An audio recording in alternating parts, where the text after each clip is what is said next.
And we are live. Welcome back to another bi-weekly episode of Off Centered. Registration looks good, surface is nice, corners are sharp, but not all there. The four horsemen of the apocalypse are back. Neo's friggin' with his camera.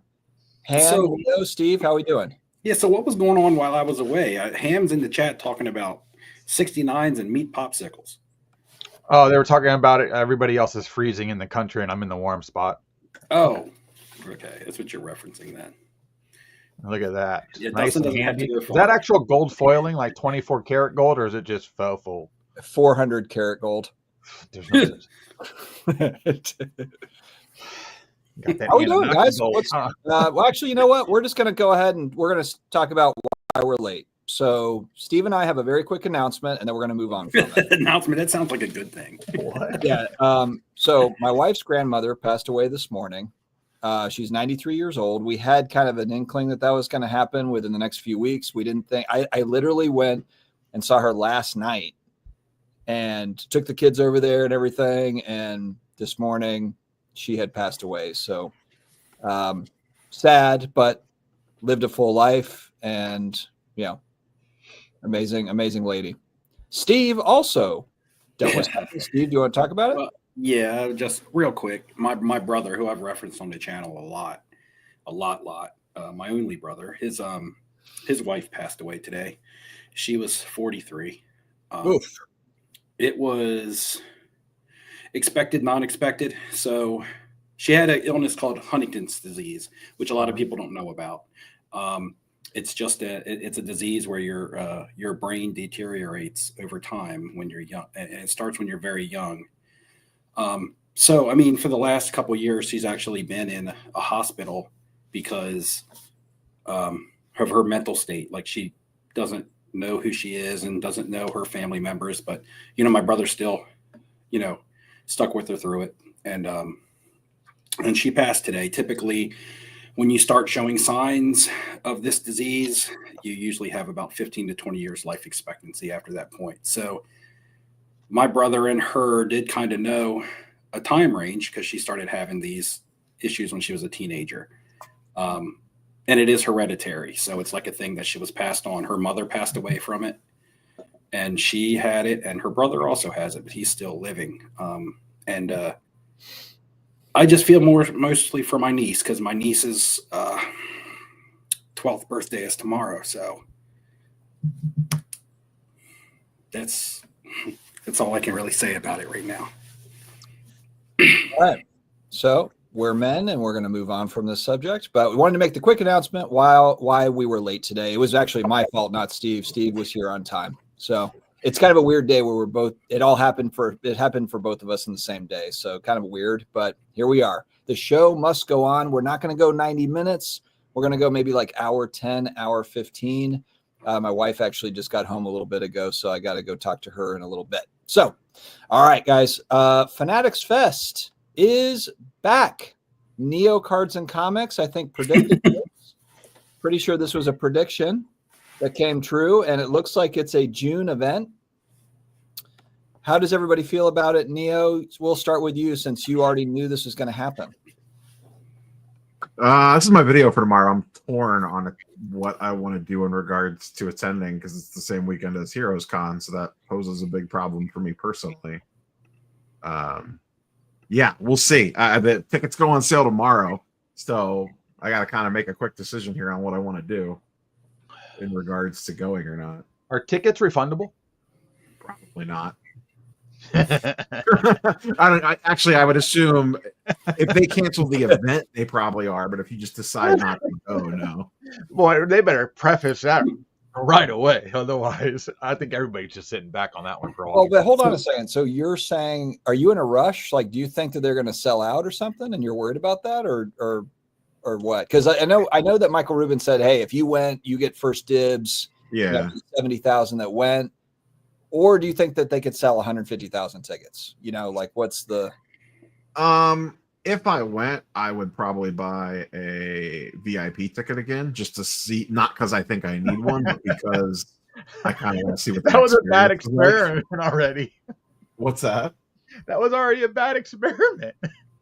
I know, but for the content gods, I would need to do it again. Rip Ham, another box. did you hit the Rip bong? another box. I think Ham hit the bong before we came on. Yeah.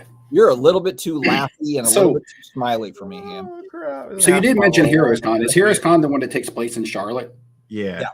Okay, and you mentioned last live stream there's a Galaxy Con, right? Galaxy Con travels around. Those are kind of all over the place. Yeah, but there was one coming up in that same area or same time frame. One in Columbus this weekend.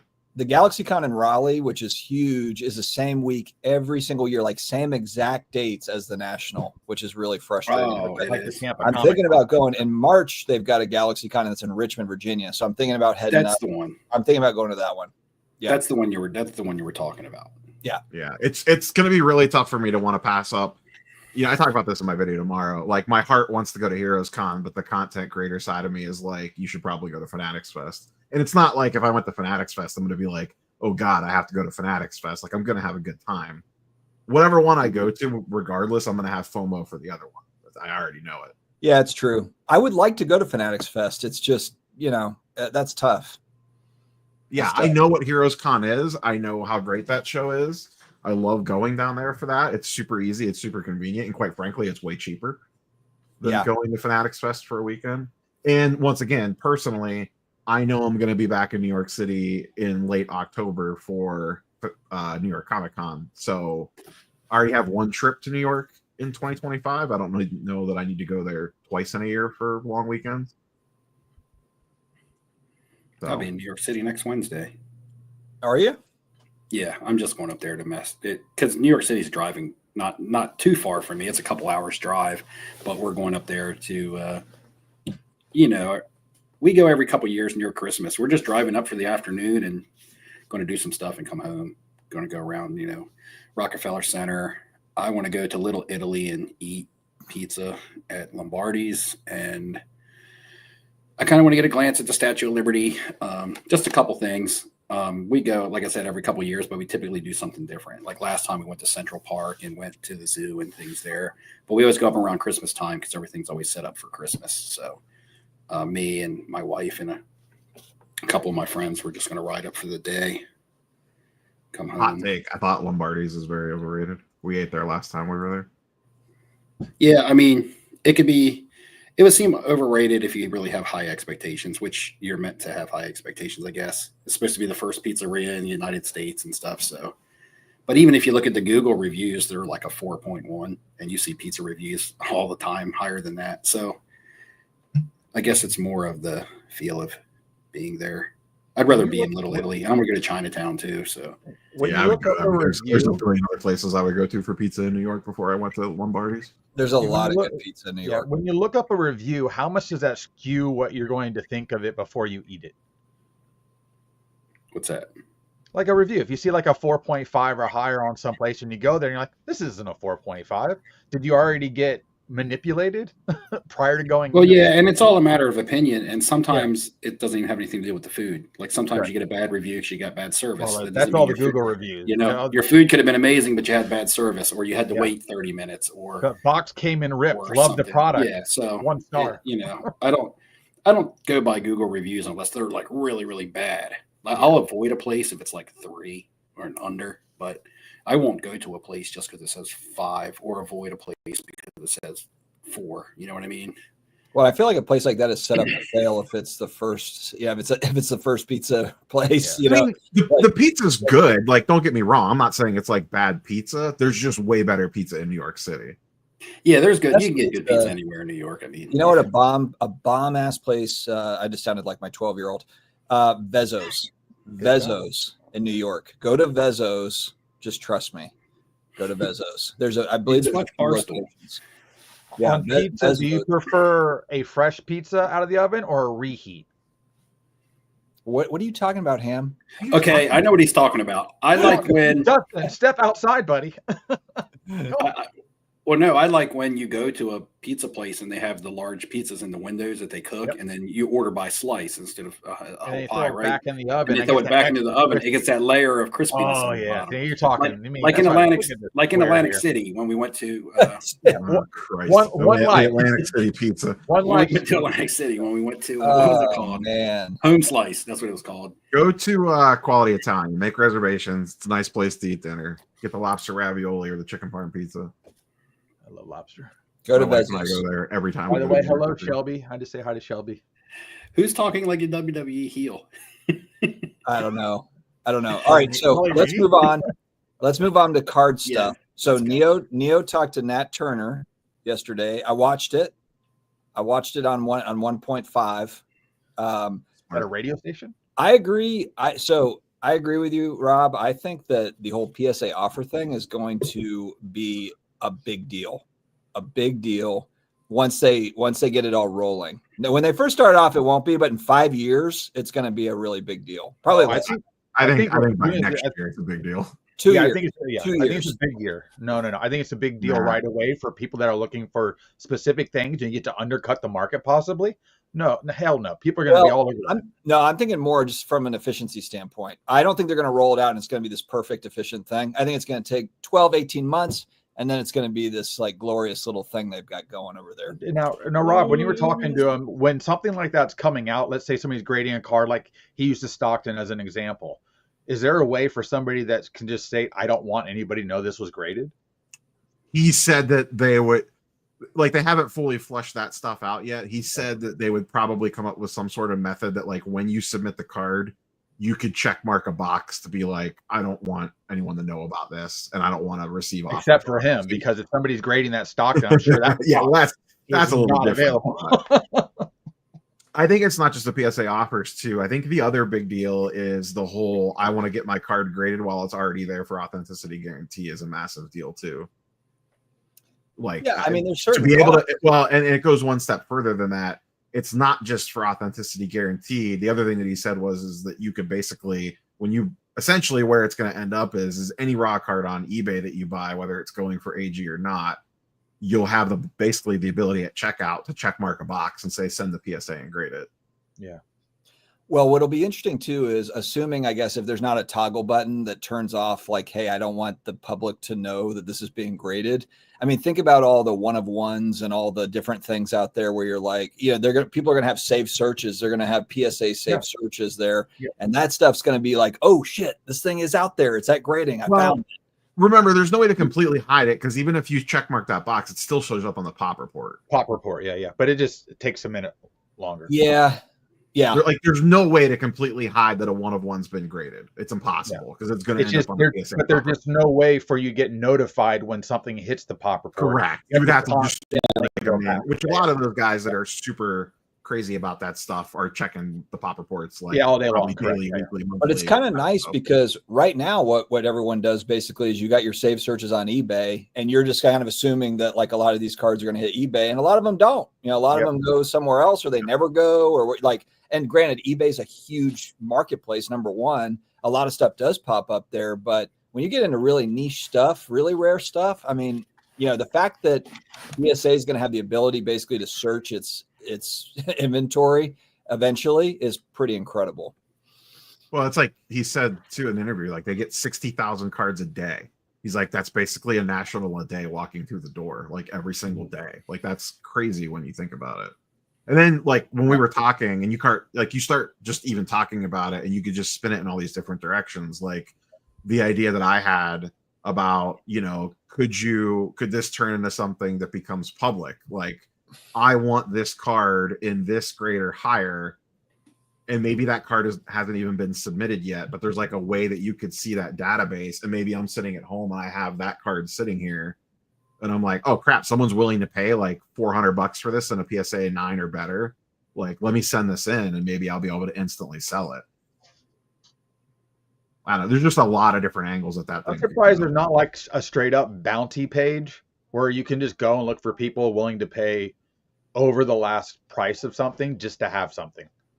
And it's just like, I'm sure that probably exists whale for form. super niche stuff, but to just have something like that that immediately has access to that much inventory and that much eyeballs and all the back end systems and everything Well, would be just like one of the guys was asking crazy. here in the chat somewhere, was asking about the debut patch on how to. Is anybody keeping track of what's been pulled?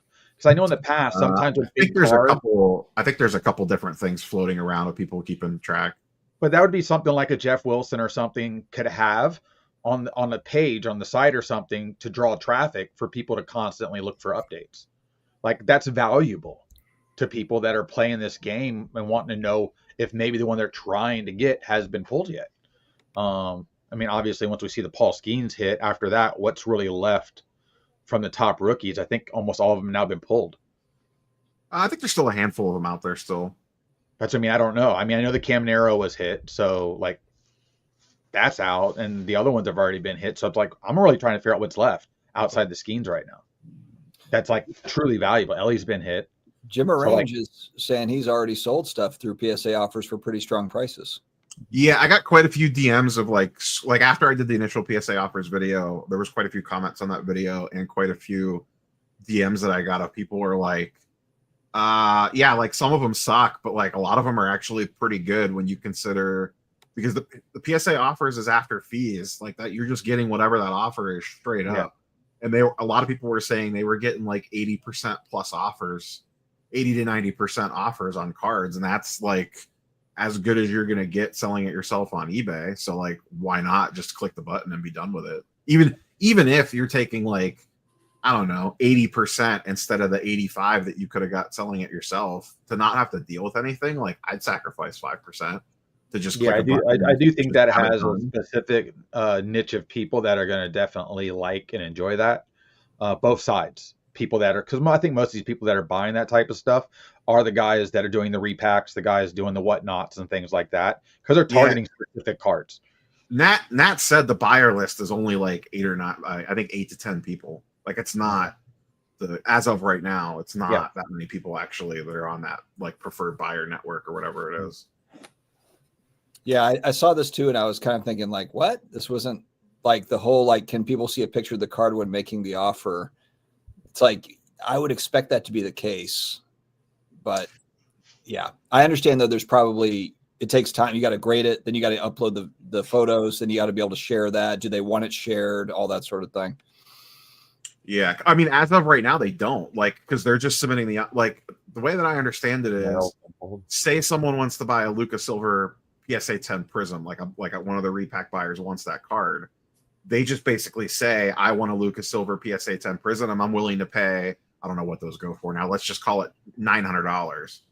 Anytime a Luka Silver pops, I think that offer is just automatically going out, where they just basically are buying the card sight unseen. But I don't know the repacker cares if it's a 10 that's maybe slightly off-centered, but everything else is good. You know what I mean? Buying the slab, not the card. What's up with the Hurley shirt, Steve? Bush Leaguers asks. It's just his workout shirt. It's just a regular branded shirt, Bush Leaguers. What happened to SGCP? Dude, after I haven't seen him do an interview unless I missed it somewhere. Granted, I don't watch tons of YouTube content for cards these days, but I haven't seen him do an interview. I've seen him do his stuff, like his announcement stuff. Not seen him do an interview since the sale. I mean, they don't really have. I mean, I'll talk to Pete anytime, but do they have? They haven't really done anything to have an interview. Ooh, shots fired. You don't have to do anything. I mean, you could just like come on and hang out and talk and hey, what's new? Yeah, but usually, I mean, typically you're going to get requests for interviews on that because like the company's doing some, you know what I mean? Like there's like a talking point around it versus just like, oh, so you guys are still grading a bunch of cards down there, huh? Yeah, but with PSA now, the parent company of SGC are they doing any kind of marketing? Are they having any separate people talk out about SGC? I know they said they were going to keep it completely separate. They've run a couple specials and stuff. That's about it. I mean, I asked Matt about that towards the tail end of the interview, like about that whole acquisition, and he, I mean, basically flat out said it was because they wanted the graders. Yeah, but because I was about to say, because it doesn't feel like there's a face of that company right now. Like you guys I are mean, saying, Peter's lack of definitely still the face of SGC. That's not even well, close. I know, but he used to be out. I mean, he used to be very visible. Yeah, now he's a shadow. I just think they're doing their thing. Like they're Well, do you Ham's always think- got to drop do you it with think- something crazy. But I feel like when they were doing their thing, he was very visible. You don't think that maybe PSA has scaled it back? Hey, do your thing, but kind of stay out of our light. go back up to that eBay comment real quick, Dustin. I want to talk about that for a second. I don't think that they would tell Pete to chill or not to go on interviews. I'd be surprised, but maybe he just doesn't like what Rob said. Maybe he just doesn't have like a good reason to. Like, what does he gain from it? Maybe nothing. I don't know. But I mean, I'm sure if someone reached out and was like, "Hey, you want to come out and talk about stuff?" I'm sure he would. Like, we'll holler at him for the next show. There you go. Christmas Day, or what's our next? Wait, what do we? Oh, it'd be Right, Christmas Eve. Okay. The 18th. So this kind of gets into like, I mean, I directly asked Nat, like, is PSA building a marketplace? And he flat out said, no, they're not. Like, eBay is their selling platform. I feel like they're trying to thread this needle of Totally. we're selling cards on our on our website, but we don't actually have a marketplace because you can't like list a card for sale unless it's on eBay. But there's this weird thing on the side of yeah, sure, people can buy cards, but you can't list a card for sale, so it's not technically a marketplace, even though it is kind of a marketplace. Yeah, So I agree. He was very like when I asked that question, he's like, no, absolutely not. Like, we're thrilled to be working with eBay. So I'm sure that there's some, they don't want to kind of cross the streams there. Nah, it doesn't benefit him to say, like, yeah, we're going to grow this thing out and we're going to have a huge marketplace. It doesn't benefit him in any way to do that, especially where eBay stands currently. Yeah. Now, if their relationship with eBay ever split, could they flick a couple switches and probably turn it into a marketplace? I'd be willing to bet that they could. Yeah, but it is kind of a marketplace without calling it one. It's like what we just said. Like I was joking with Simon earlier. I said it's a place. It's just not a marketplace. Yeah, it's going to be just part of the system. It's going to be part of your. I mean, it's the vault, and you can magically get offers. Right. And if you want to actually list the card for sale, you have to do it on eBay. It'll be like, and you can auction it here too one day, but it's not a marketplace. Like it's not technically a marketplace, but you can do all the things that a marketplace does. Yeah. All right, Jim, where are you at? I don't know where you're at on the comments right now. I'm only 4 minutes behind right here. The only issue I see is the timing. Are all orders going to sit? I was wondering this too. I think this is a really good point. We didn't talk about it, but the way that I get is I think you're probably just going to have to be on top of when your grades pop. Yeah. Because there's usually like a day lag anyway. Like usually you get your grades and then the cards ship like the next day. It's been rare that I've gotten grades and shipping in the same day on a PSA order. It's almost usually the next day or sometimes even a second day. And there's probably just going to be a button too that you push, kind of like when you have cards grading. It's like, do you want this to go to the vault or do you want it to ship it home? Yeah. Like, do you want to see offers? Yes, no. And then if you do want to see offers, maybe they hold it for 72 hours or whatever. Kind of like what they don't immediately ship it or whatever. Yeah. Jim in Florida. So basically what I'm hearing is that card collecting is dead. All of these changes do nothing but encourage flipping. Just call it what it is, the biggest game of hot potato. I just think it gives you a ton of options. If you grade 20 cards and 15 of them are PC and 5 of them we're going to go to eBay anyway, then you have just options without having to ship it back out. Do all this like on his comment, he's asking it or stating that card collecting is dead. No. Most of us don't collect anything brand new anyway. Half the stuff you're getting brand new is for resale to try to grade and do something with. I mean, everybody here, the people that I guess Neo, if he's interested in specific Marvel, you for Stranger Things. But I mean, most stuff I collect isn't new because all the new stuff, it's not on card. It's not game used. There's no fun for me. One of ones, why would I even keep that thing realistically? I don't need it. I can get the one that's to 5 and be just as happy, sell the other one and get 10 other things. So it's like, if you're dabbling in new stuff, yes, not for collecting right now. But that doesn't mean 10 years from now, you want to go back and find something. That's how the collecting part works. That's where the gene kicks in. You know, we always state when you hit that late 30s, 40s, you start going backwards and collecting things. Whatever it was you were interested in becomes valuable over time and interesting. That's where collecting usually falls into place on every genre of collecting. So it's no different than anything else. You just got to approach it differently. Fair enough, Ham. Steve, do you have any thoughts? Yeah, well, no, basically the comment you just pulled up is basically, in a nutshell, kind of what Ham said. You know, collecting is different for everybody. So, yeah. Last time I saw Pete was showing off the Wilt, the SGC 10. That's a beautiful card, which ironically was crossed over to a PSA 10. Sure was. Now, that's an SGC 10 to a PSA 10, which is oh boy. No, I'm just saying, if you really wanted to get technical, is the same company, right? So it's like, I gotta believe he knew he was getting a 10 before he switched that out, because you're not blindly sending that. But I mean, they're not the same company, but I would love to see a grading card. They have very same general interest, right? They're owned by the same thing. They're not the same company, but they're owned by the same parent company. Yeah. That's like saying Pepsi and Mountain Dew aren't the same company.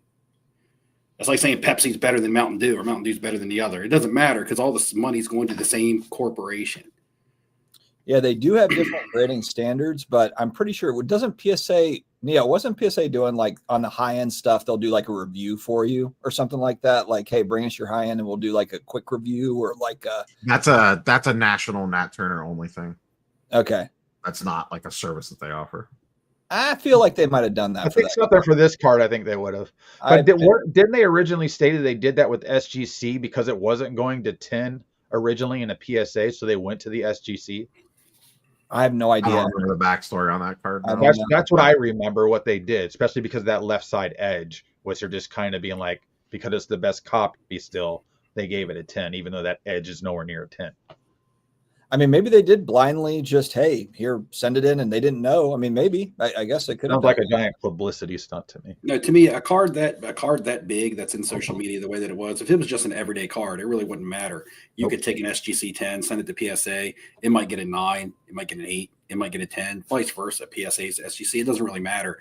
It's all human error and human opinion when you're judging a card. But a card that was in social media and was that popular and was scrutinized so much, basically it's a famous card.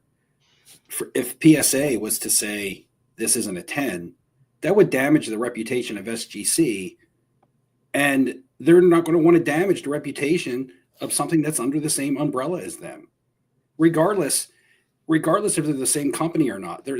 All the revenue is going to the same place. It'd be bad business. So even though they're different brands, it would be bad business, which in turn makes it conflict of interest. Mm-hmm. But it is what it is. I mean, and that's what sucks about somebody like a PSA or any company owning two grading companies, because there's a competition within grading. Realistically, there is. So it's like, what are you doing realistic? That's why I still don't know if SGC will survive over time. I'm not saying next year after, but 5 years from now, do you need SGC? Yes. You do. I don't. I don't need that. I'm not sending a card to them whatsoever. If you're grading a card the majority of the time, 90% will be nice. It's because you're going to go with what's going to give you the most value if you think it's really going to grade a 10. Okay. After that, it's what you like. Okay. Which you can say you like HGA or Tag or whoever you want to send it to that you feel is a lesser company. You know, we don't know in this market outside of what somebody spends on a card that can change the face of the market for a company that makes their card in that case go up. Because let's face it, they all do the same damn thing. Yeah, if you listen to Nat though, and maybe it was just maybe he wasn't, he's BSing. I don't think he was, but he basically was talking about they picked up grading talent with SGC. SGC is known for very consistent. They're very, very good with pre-war and vintage cards. They're very popular. And he also said in that interview I caught too, where there's not tons of crossover, meaning, there's more people that grade with PSA for sure, but there's not lots of, like, basically people are very loyal to SGC grading. Right. Like they're not grading SGC And that actually PSA necessarily. And that actually enforces my point, because if he said we hired SGC because of their strength and vintage or some of their talent, and then they take a card that big that would have been graded by one of their highest ranking graders, and then it goes to PSA and doesn't grade out as high as it did with SGC, now you're being a hypocrite to everything that you just said, because that talent that you just hired didn't grade up to the standards of your other company. Correct. Well, they have different grading standards. So you can Yeah, I mean, they do have different grading standards. That's not like, I get what you're saying. But what are the standards? I've yet to still really see the standard played out. I mean, unless I open an old Beckett up that gave me at least a picture of a standard, nobody says they're standards because of the competition and they don't want to know what somebody else does. It's BS. Standards are publicly listed on their website. Yeah. Well, show it to me. I don't care what you write in a paragraph. That doesn't mean anything. Show me what you talk about. What does a perfect corner look like? Show it to me. But apparently here's what I got. SGC is supposed to have higher standards when it comes to their gem mint because they have a 9.5 mint plus. So a 9.5 mint plus, people have always said could be a PSA 10 just because it kind of falls between a 9 and a 10, and maybe PSA will bump it up. So this isn't the case of an SGC 9.5 mint plus being pushed up to a PSA 10. So if you're looking at differentials in the grading scale, again, this just enforces the point that I was just getting at. It was a SGC 10 that went into a PSA 10. If they would have made it a PSA 9, they would have been, well, damn, this isn't even making SGC 9.5. Grading's just like an opinion, man. It is. I know, but and that's why I said it's not going to be as effective on cards that we don't see that get sent in every day and graded over and over again. But this card was at the forefront of the hobby for a while. So you don't think it's going to have a lot of influence on what people see and think. So Jimmer is saying it's hard to see the offers getting too big with people having to hold the cards in the vault. The stuff I sold with offers was from unpaid eBay auctions that got vaulted. That's interesting. Well, offers are only in the vault right now. What Nat and I discussed yesterday is it will eventually go to the second. Broaden out. The second your grades pop, you will have offers. So you will not have to vault the card to see offers. That's just essentially the beta phase of it. Which means it'll be for all of us, we'll be looking at not just eBay save searches, but we'll be on the PSA site looking for what just got graded or whatever, trying to get a good deal on something. Well, I think that'll take even longer. I think essentially it's like going to phase. Like phase one is these 10 buyers that they have could submit offers to cards in the vault. Phase two will probably be, and this, we did not talk about this. This is me speculating, will be those same group of buyers being able to send offers to cards that just graded. It's not, and then I think we're probably talking like sometime, next year or later that it's like me and you can go on there and set up offers on cards. Fair enough. PSA definitely seems to do everything, and like it's okay, we'll trickle some out and then we trickle the next thing out and then keep adding on features. I mean, that's how they did it with eBay too. Like auctions went live, bin just went live today, and then I think he said in the interview that bin/best offer will be the last phase. Stranger Things season 5 comes out next year, 2025. We don't know exactly when, but October 2025. They're just wrapping filming like this month. So didn't you just go to an event? Yeah, tell us about it. Thanks for bringing it up. While I was in London, I took my 12-year-old to go to the first Shadow stage play. We had front row seats. I didn't realize actually that I bought front row, but basically it's based 1950s Hawkins. So it's like they're all in high school. Hopper, Joyce, Will Byers, the Byers brother, dad, Lance, I think is his name. So anyway, they're all in high school together. They're seniors, and what's the kid's name? Henry, that turns into Vecna. Spoiler alert. He's a freshman. So he's a freshman. They're seniors. And so it kind of tells that story and kind of how he becomes who he is. It was kind of funny. So I'm sitting in the front row and animals are going missing and they're being killed, and they're like, what the hell? Like, who is killing like these cats and these dogs and these animals and stuff? Well, it's Henry like practicing his little powers or whatever. But they come to the front of the stage, like me and my daughter are right here, watching them, and they're digging up, the cat. and there's dirt on the stage, and they throw it on me. They throw it to the front. They throw it in the front row, and it goes all over me. And so she was laughing really hard. Everybody was like looking at me like, oh, but that was like part of the show was they threw dirt all over me. Dirt on you. Dirt. So yeah, that was special. So yeah, it was cool. It was really good. There's a couple of nuggets from that show that are not in the main series that are pretty big pieces of information that tell a little bit more of the story. So all right, we'll get off of Stranger Things, but yeah, it was really fun. England was really cool. I lived in England for 5 years when I was a kid. My dad was stationed there, so we went to a couple different parts of England that I had not been to before, so it was good, all good. Bazooka Tom, I wish SGC had a registry. I know a lot of people are in the same boat. Neo, what's your favorite CGC comic in your collection? X-Men 1. Yep. Okay. Jim in Florida. What's up, Jordan? Steve? Jim in Florida agrees with you. SGC, same company, same money. Ham getting scolded by vintage card collector. You need to read up on edges. No, a clean edge is a clean edge. One with a bunch of fuzz on it is one with a bunch of fuzz on it. Yeah, I said this in a video a few days ago. I hope that collectors buys Beckett. And I know it's like I understand all the stuff around that and the owner and ownership stuff and whatever, but I would like to see more about the monopoly angle of it if they bought Beckett and they had SGC already. There was already regulatory. They were playing again with the company that has no, it's not a monopoly. They're competing against CGC. No, hold on, leave that comment there. And down here at 942, RCA Dome says, why is grading part of more than 50% of all hobby topics? You can't ask a question about grading and then say, why is grading more than part of all 50%? Got him. Got him. Because grading's about 95% of the hobby. Right now it is, yep. Because we care what somebody else thinks about what we have and stating it's the best. Oh, yeah. Thanks, Rich. That was that was an episode I did, I think, last week? Yeah, the guy he's like telling the story. It was on the For Collectors channel. Yep. And basically his dad had Lou Gehrig's disease and ALS. And essentially that was why he was picking up Lou Gehrig cards. I thought I was going to break down watching it. It was really, really good. I did a video on it anyway. Neo's going to buy Beckett, according to Professor Oak. We'll see how low the price goes. Maybe we can sell off some of our cards, pull some money together, and get Beckett underneath the off-centered umbrella.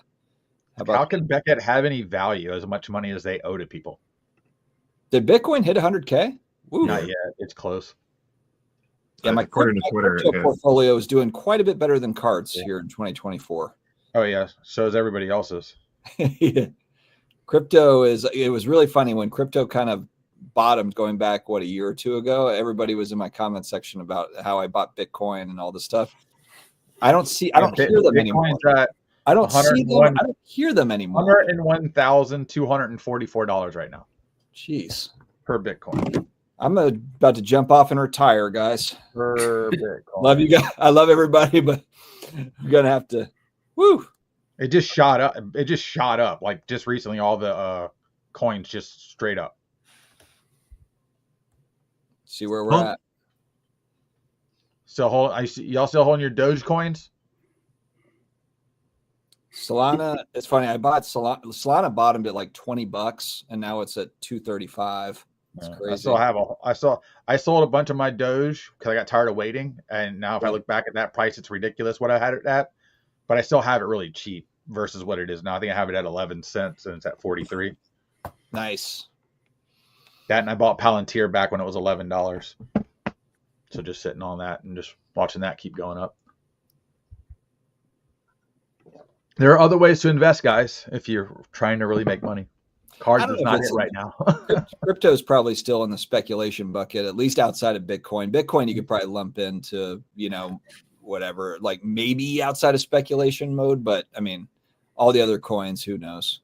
Or I think Doge has too many similarities and relationships with Elon and now the Dodge or whatever going into the government. There's too much similarity for that one to really fall off. ETH isn't going anywhere.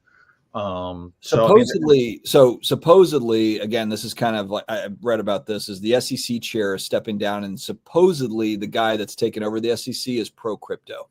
So He that's is pro kind crypto. of He is pro crypto. if he accepts the job and all that sort of thing. But again, too many that's all. rich people own Bitcoin. It's not going to fail because they won't let it. It's too involved now at too high of a level. Those people don't lose money. That's just not how it works. There's a lot of big money participants in Bitcoin. Yes. The Michael Saylors of the world. And yeah, for sure.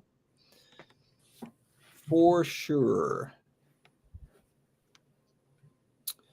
All right.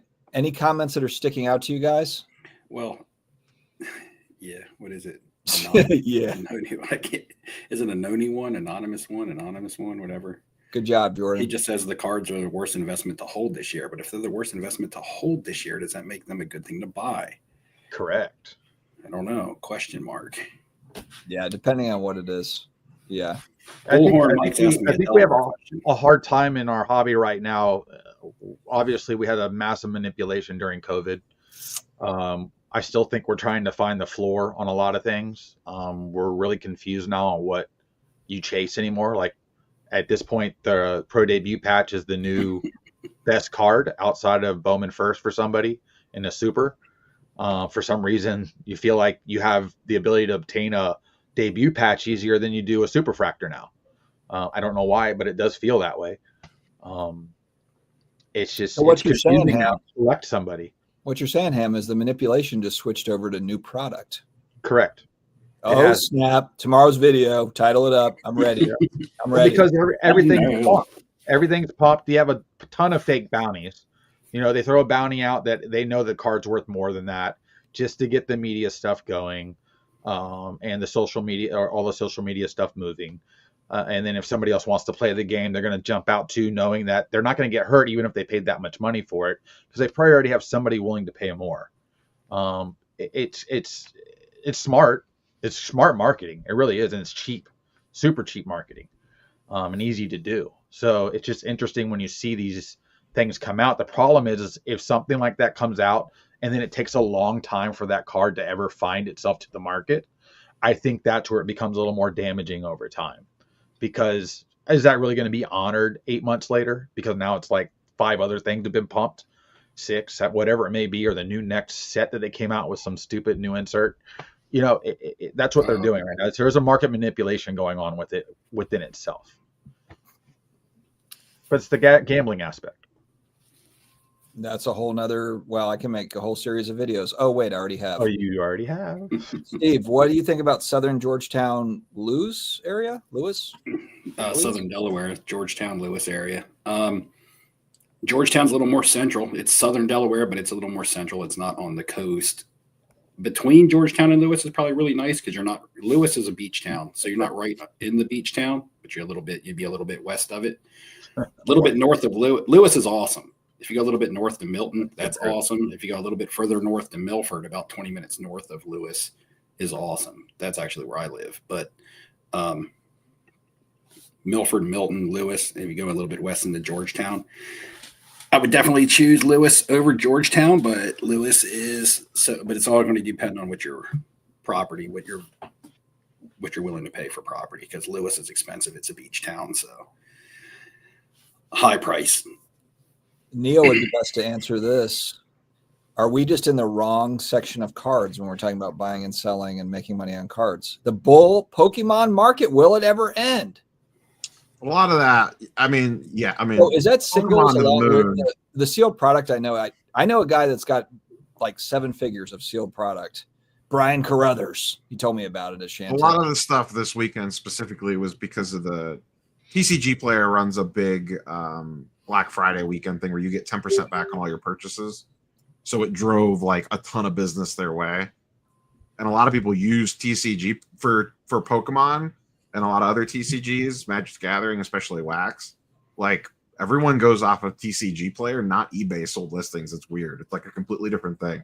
Like it could be selling for cheaper on eBay. Like a box will sell for 10 or 20 bucks cheaper on eBay than TCG player. And when you go to shows, everyone quotes TCG player. It's weird. Yeah, the one thing I've noticed at all the shows, the Pokemon tables, there's more vendors, and they're always busy. And one of the things you can credit that to is there's a cap on technically. I mean, there's obviously ridiculously priced Pokemon if you start talking about, Shadowless Charizards, original stuff like that. But the majority of newer product, or let's say the last 5 years, how much product is worth over $1,200 in a tin? It's more affordable for somebody to get into something that they can enjoy, especially younger people that maybe just like a character versus anything. And they can go raw or graded. And it doesn't have to always be a 10. That's the one thing I noticed. They just want one in a slab sometimes. Obviously a 9, but it's still, I looked at a Snorlax in my last video and asked him how much it was. It was a 9. It was a shiny gold Snorlax. It just looked cool. But it was like $50. Is that a Dr. Seuss character? Or is that the Lorax? My bad. That's Snorlax is a Pokemon. It's like a big sleepy Pokemon. Hey guys, Like don't sleep on Dr. Seuss cards. You haven't played Pokemon Go? Go play Pokemon Go. That thing's huge. Theodore Geisel. I'm a grown man in my 40s. No, I've not played Pokemon Go. Get your Theodore Geisel cards. Now I know. Now we know what Ham does on the weekends. I used to. That was a big deal for a while. Rich asks, can that guy at the bottom left, who I think is Rob, tell us about his latest Pokemon case sales status? Did you sell a case or are you buying case? What is that? No, I haven't sold any. Yeah, Rob is trying to do his best Rudy Alpha Investments impression. He's going to hold it all. Yeah, Neo hasn't sold a case of Pokemon since he sold that one to Logan Paul. Rob, what? Neo's making a killing restuffing Pokemon boxes. How often does Pokemon not reprint a release? It's only during anniversaries? You mean like how far after, like when does the reprint window close, or what do you mean? Yeah, because I mean, I noticed only anytime they've done a release of a annual, like a, let's say 25th year, 30 or whatever it is, they can't really reprint that because it's really locked into a certain year. Where like any of the ones that are out now, they can reprint for what, like up to 5 years, 3 to 5 years. Is that the window? I forget the exact timing window on it. It's a couple of years that they could potentially reprint, but they're a super smart company. They're very particular on how they reprint stuff and how much they reprint. Mm-hmm. Like they know, like we can't crash the market on this stuff. Like, well, even if they do a reprint, it's not usually enough to tank the price. So the other thing that happens too is distribution doesn't let the prices tank anyway. So like they're gonna reprint Surging Sparks, which initially sold for $90 a box to shops, $90 or $95 a box. I think I paid $100 for mine, and they're $200 and some a box now. When they reprint that, distribution will sell it to the shops for like $160. Yeah, so basically, so warehouse. There's like a floor price because distro is going to play games with the pricing. Yeah, so the amount that's actually printed, there's going to be it's basically Pokemon Company is the modern day Pro Set. So they've printed like a zillion. It's 89 Pro Set. They printed it to absolute hell.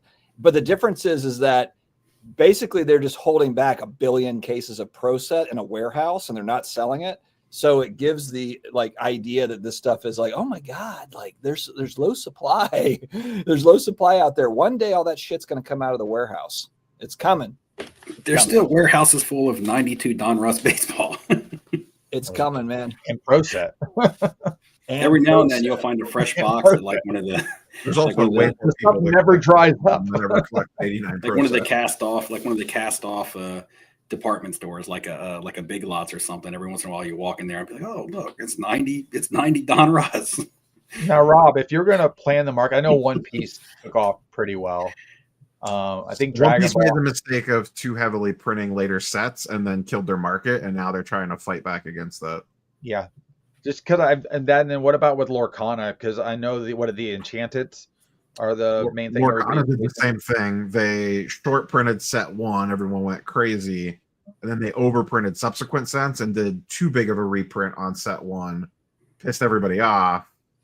And now, set 1 does okay, but the new sets are just kind of whatever. Jeff Wilson's holding 50% of that print run. What's that? Jeff Wilson's holding 50% of that Lorcana print run. I thought Jeff had all the MetaZoo. No, he was all about Lorcana. Yeah, but MetaZoo. I like Yeah, this. I haven't seen one MetaZoo card in a case, and I'm looking at every case. Jim Arrange with the shots fired at Bitcoin here. Been in a coma for 20 years. I wonder how my mortgage-backed securities I loaded up on an 04 are doing. I know they couldn't have failed. Those people don't lose money, like what you were saying, Ham, about Bitcoin. Yeah. Oh, shots fired. They all moved it to Bitcoin. Yeah. We have Satoshi in the chat. The dude in chat who bought Bitcoin in 07 before it was even launched. So we got Satoshi in the chat. We finally figured out who it is. Satoshi. There's actually, I watched a documentary on this that explained who Satoshi really is, because the person's name's not Satoshi. I saw the documentary too. Yeah. Well, I saw one of them.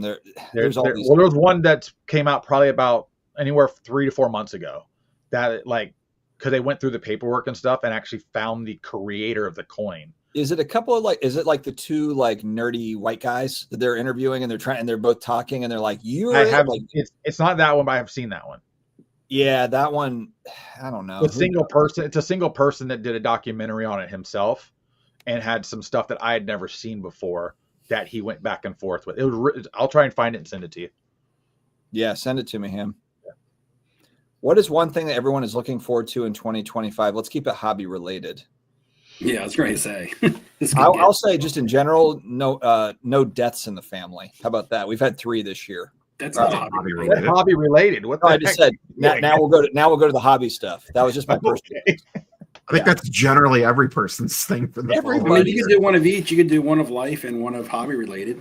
All right, so I got my life one out. You guys go ahead. Come on. You don't have something cool coming up, like a trip to Mexico or something? Well, that's a personal thing for us. You didn't go to a Mexican card shop? I thought you booked that for us. So were we having a guy's Mexico trip? That would be fun. We should do that. I mentioned it in IG chat. Let's go to Cancun. Yeah, let's do it. We're all East Coast. Let's go to Cancun. Cancun's not really Mexico. It's a beautiful place. Well, Ham wants to go to Tijuana. We'll do the all. I like Tijuana. Although I will say, yeah, depending on what happens with the whole, I don't know. Anyway, we can talk about that offline. All right, offline. It's election related, so we might be going. Maybe we should go to Jamaica instead. Why would you buy sealed product? Did everyone just pretend that CT scanning doesn't exist? Jim in Florida coming in hot. I just watched a video where Jeff Wilson said that is not a big deal. He just reiterated that CT scanning is not a big deal. We're going to react to it tomorrow morning. Be around at about 9 a.m. Eastern. We'll have that out. It's only for specific product anyway. When's the next card shows we are all hitting up? I'm not far from the Research Triangle. Okay, Rich. Yeah. I'm going to be in December 13th. So what? Not this weekend, but next weekend. There's a 500 table show at Raleigh Fairgrounds. I'll be there. Oh, really? Is that the one that I've been to before in Raleigh?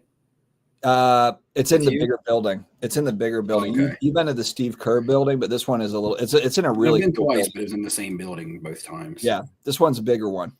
Okay. Yeah, I have this weekend. I have a show at the Tampa Fairgrounds, which we don't usually have. It's going to have a lot of the same guys I see, but I'm curious to what.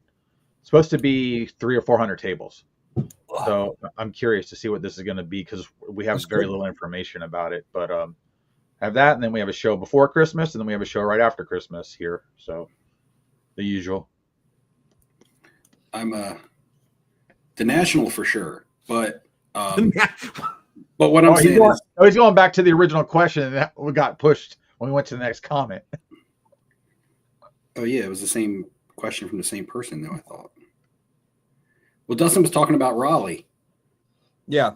Dustin was talking about going to a Raleigh. Talk about what our next card show is. Okay, so yeah, for everybody. Yeah, which card show? It is a dealer show as well.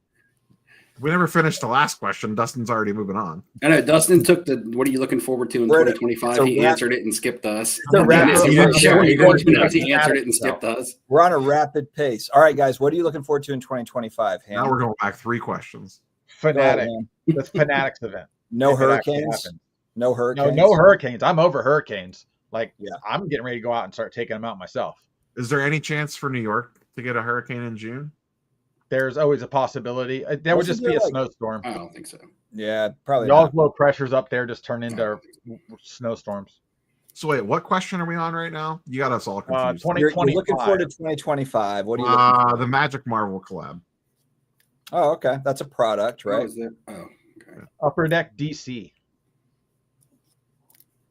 I have an interview. I have an interview with Stranger them next week. Things tops Chrome, supposedly. What about you, Steve? As far as card sets go, I always look forward to the new Allen and Ginter set just to see what kind of cool, different types of autos are going to have in there. The Nationals in 2025. That's the only show that I can guarantee and pretty much that I'm going to. I'm going to be in New York City next week, so I'm going to try to look up some card shops just to check out. And I want to attempt a Philly show, but it won't be in December. I do want to do a Philly or a Chantilly show, but it won't be the December one coming up. It'll probably be I will be at Philly. No, I can't. I can't. And then I'm traveling to South America in May, end of April, early May. So I'll probably be looking for some card shops there, just like I did when I was in Europe. Like when I did when I was in Europe. Panini One again? What's that? Are you going to buy Panini One again? No, but I'll live stream from there. Ladies of the night. Hooker. Some more ladies of the I'm night. not going to be in Brazil. I'm going to be in Peru. Oh, nice. Peruvian one, whatever. I'm going to Cusco and Lima. So. I'm going to Machu Picchu while I'm in Cusco. Yes. Yeah, that's on the bucket list. And I'm going to see if they have any kind of like hobby lifeblood over there, just to see how it works. When I was in Budapest, it was surprising because the card shop that I found was big and they were like one of the main breakers out of Europe. To find them in Budapest, as opposed to what you would think would be like a bigger, more, popular European country, was crazy. So I thought I was going to walk into that shop. So you never know what you might find. And I'm going to guess that soccer would be probably their most popular sport. So Montana in February 11th. I can't imagine that's a jam-packed show. 50 tables. Freezing. Yeah. So I heard there's rumor that Pearl Jam's coming to Raleigh next year. Oh, really? So Metallica's coming to Charlotte and to Richmond. Richmond. Well, yes. No. They're going to go, Virginia Tech Stadium. So basically in that general. Yeah. So I got those to go to. And then Pearl Jam, if they come if they come to Raleigh, yeah, obviously. But that's going to be awesome. Yeah, I'd like to see Metallica this summer. That's a band that I've never seen. I've seen, they're still killing them too. Yeah, so I always try to, and since we were touching on 2025, every year I try to go see a couple music concerts. We'll see what happens with that. What happens in Prague? You'll always have Prague, Steve. We'll always have Prague. That we'll always have go down in history. One life. We'll always have the Cleveland National. Oh, and like I told you, Neo, last week or last live stream, I still plan on coming to Cleveland. But my wife and I usually travel out of the country at the end of the year, like we did this year, like August, September, things like that. But we want to do it at the beginning of the year this year. So our trip that we take usually within the States will be at the end of the year. So it'll be smaller because it's easier to travel closer to myself where I live in that part of the year because it's warm. So if I want to go to Cleveland or something, it would be better to go in like August or September as opposed to like April weather-wise. So, and this year we were in Europe for most of August. So it was like our pool, we got home and we're like, I don't even feel like we used the pool this summer. We were closing it up and I was like, man, we missed the whole entire like last month of summer. So we scheduled it differently this year. Rob, you gonna do any Prism football when it comes out? And what? I bought some retail. Prism football? Yeah. Did you order any retail yet, Ham? Are you going to, or maybe I might get in some breaks because I'm Bucky for the Buccaneers is fun to try to grab something of. There's a bunch of retail up for pre-order already at retail prices. I'm just to the point where now is like, do I feel like I just want to buy singles versus try and rip into something? I just got a couple of megas because I can either rip it or flip it depending on whatever. Do the megas come with autos? I didn't look that close. Because like the megas for Bowman Chrome U for football, for that newer product. I doubt they would for Prism football because it's too heavily printed. I just didn't know because since when they stopped containing all the main rookies in it, it seemed like they kind of went back to that format again because half the guys in there are cheap. to put 3 in silver prisms per mega. Green pulsars. Are autos even available? So I know they've done that. I don't have full box odds on this. Okay. I know they've done that before too, where they just said no autos even in megas. Everything's just colored parallels, which is just changing. Prism retail boxes are in stock. Value packs, optic retail boxes, optic blaster boxes, optic megas, and prism megas. Is the optic checklist out for the downtown jet? I doubt it. It doesn't. This stuff doesn't even ship until like March or April. Oh. Kenny G in the chat says he set up at his first show and did well selling, and also traded for a nice Josh Allen card. So, did you play the flute? That's cool. It's the sax, right? Why did the junk wax boom happen? Rich asks. So part of it was like the generational, like the kids of the collectors becoming of age, but then also I think a big catalyst for that time period was Beckett football, basketball, and hockey coming out, because they had baseball, but then when he came out with all the other price guides, it definitely changed the game for sure. Now, do you think he's talking about the junk wax boom? No, he's talking about the movement or a rekindling of the junk wax stuff over, during the pandemic and stuff. I'm not sure. The way I'm reading it is he's basically, why did the junk wax boom happen in the late 80s, early 90s? Right. He goes, because of the boom of the mid 80s rookies that came out in baseball. And that's when everything started really propelling the market very quickly. And that stuff, they saw an opportunity because that was, when's the Anaheim show that everybody talks about, the National? Was it like 91 or 91? Okay. The amount of people that, just like COVID, just went back into the hobby. There was money to be made. And then these card companies, which there were a lot of, just started just hitting the hammer because there was no inserts or parallels outside of a stupid sticker for the most part. Maybe PSA was born out of that time, 91. Correct. So I mean that was like a new beginning that created a huge rise. A whole bunch of crap got printed because everybody was competing. Yeah. People were buying it. Don West is selling it. It's like you just have this everything in the right times going on, and then they don't get out fast enough. I blame Greg Jeffries. It's Greg Jeffries' fault. It's Don Mattingly's fault to begin with.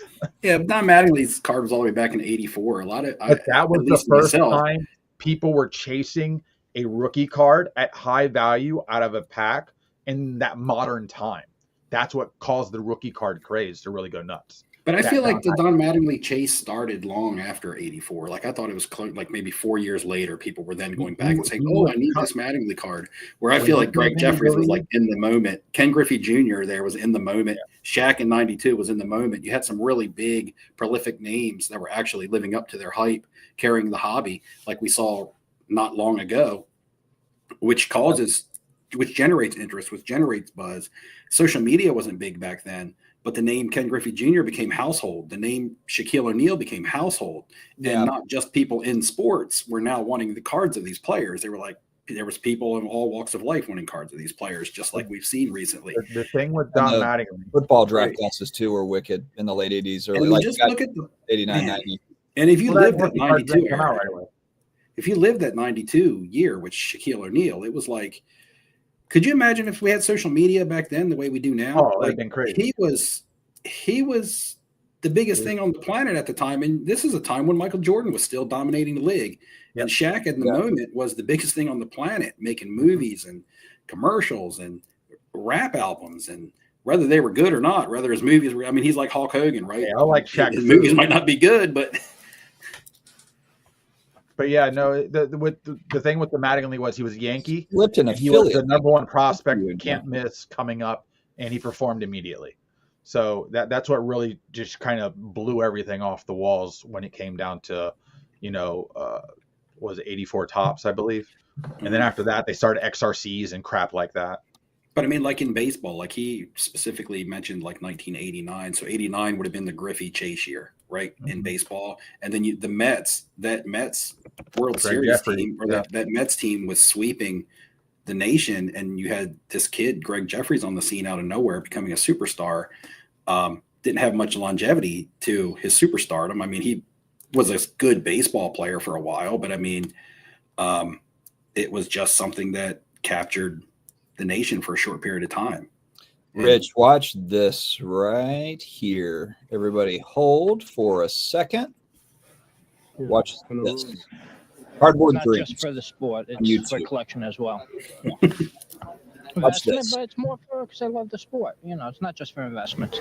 Adults do it somewhat as an investment, as a collection too. What do you think? I think also the kids now can relate more to the Griffeys and the people nowadays than they can to the older stars. And I think those will be their Babe Ruths of the future. You know, that's why Did you say Griffey? into that now. I prefer Neural cards so I can get the players that I like to watch on. So this is from 1990. So yeah, that gives you kind of an idea of what, you know, what's what. But basically, he's going around to card shows in 1990, interviewing all of them. So yeah, it's 30 minutes long. Watch that; it's really good. I mean, a lot of times, like if you look, if there is somebody that is really believed to be a generational talent, not just the next superstar, but a generational talent, it'll create a buzz around the hobby, which trickles in from all over. I mean, we saw it with LeBron James.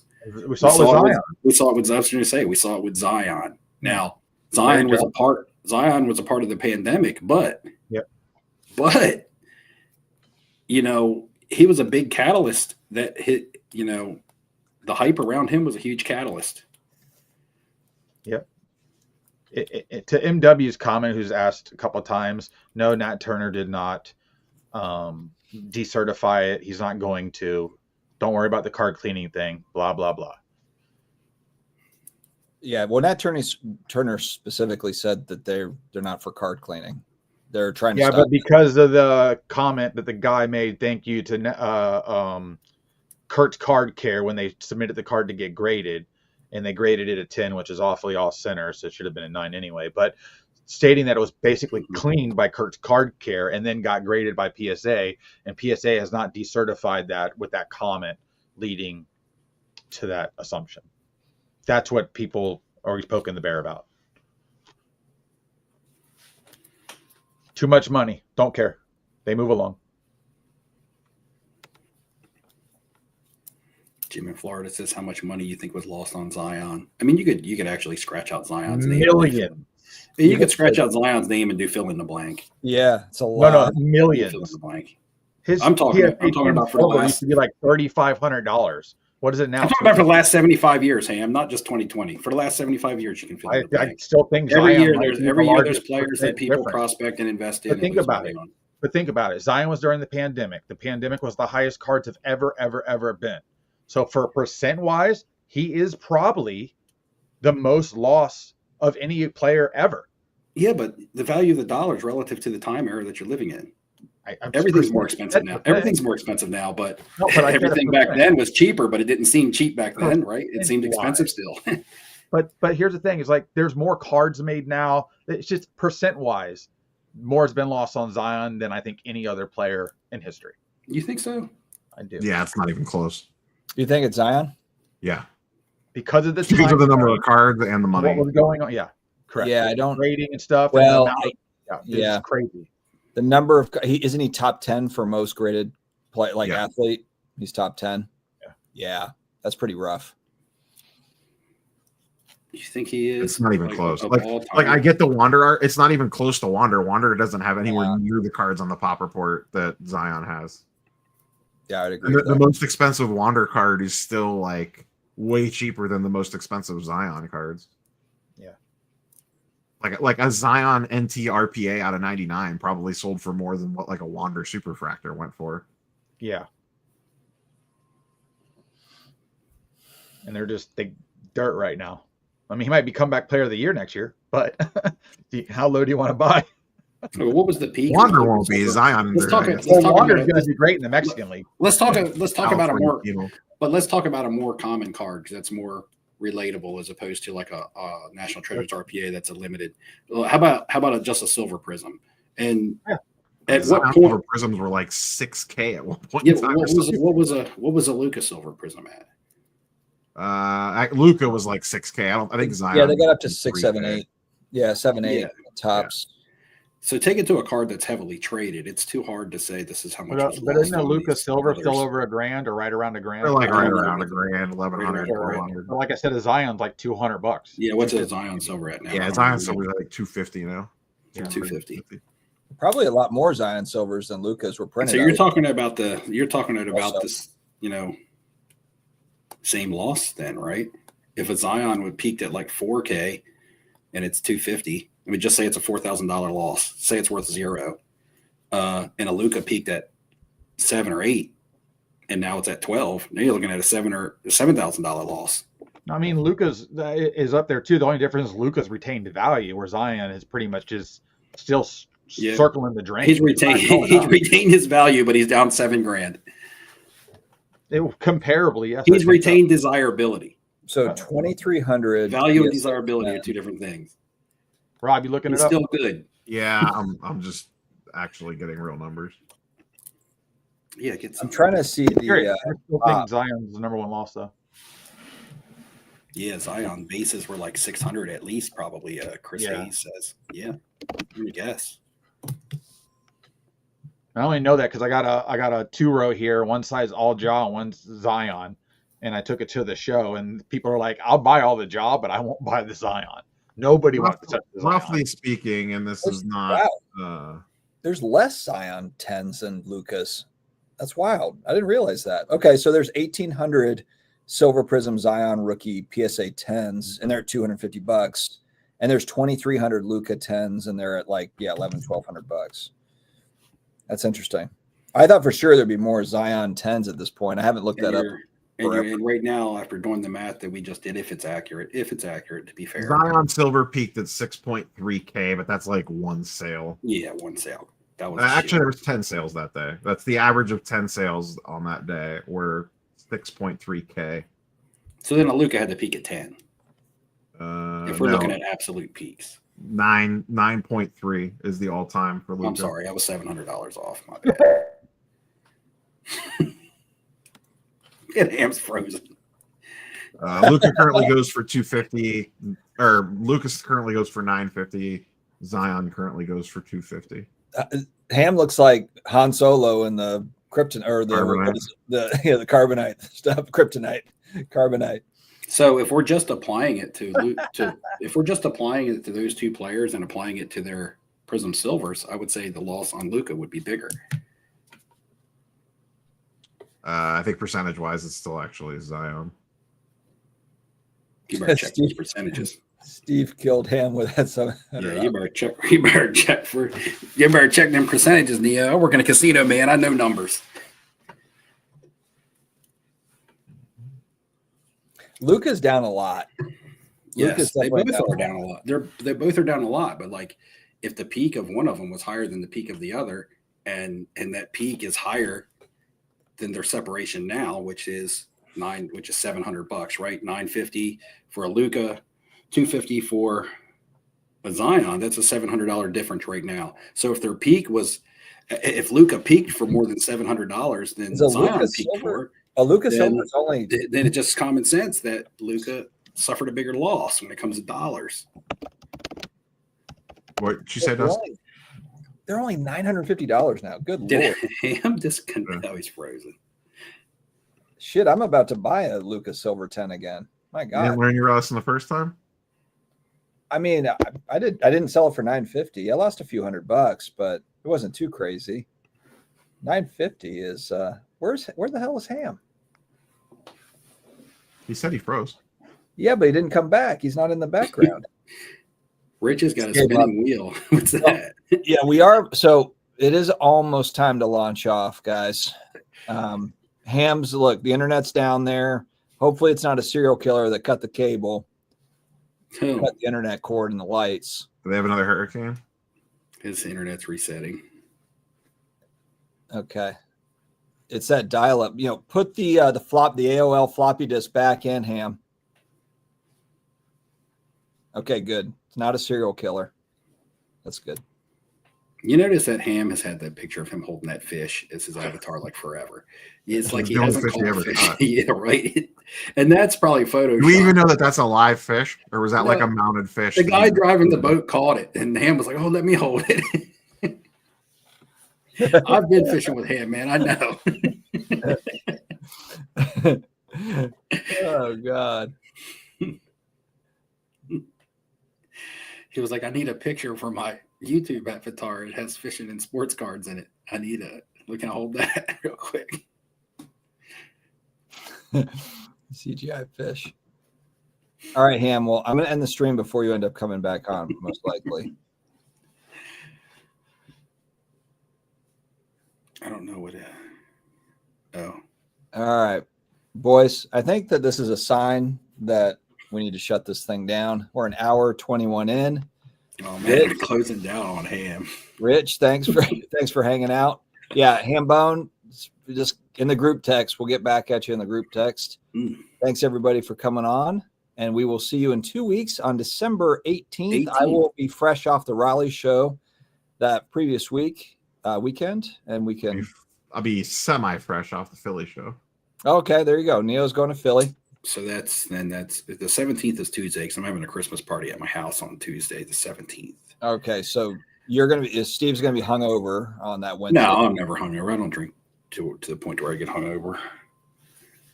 All right. Well, maybe we'll do a hot tub live stream off center. Hot tub. Steve will be in his hot tub. I'll be in my hot tub. Ham will just be in a hurricane, and then Neo will still be in the basement watching a Cavs game. Cavs weren't on tonight. I actually had to pay attention to the live stream. It was kind of terrible. He had to actually chip in on the conversation. Yeah, I had to talk and stuff. We had a lively chat. This was good. Thanks, everybody. Thanks, everybody, for stopping in, and we will see you in a couple weeks. I like feeding off the chat like that. See you next time. Later.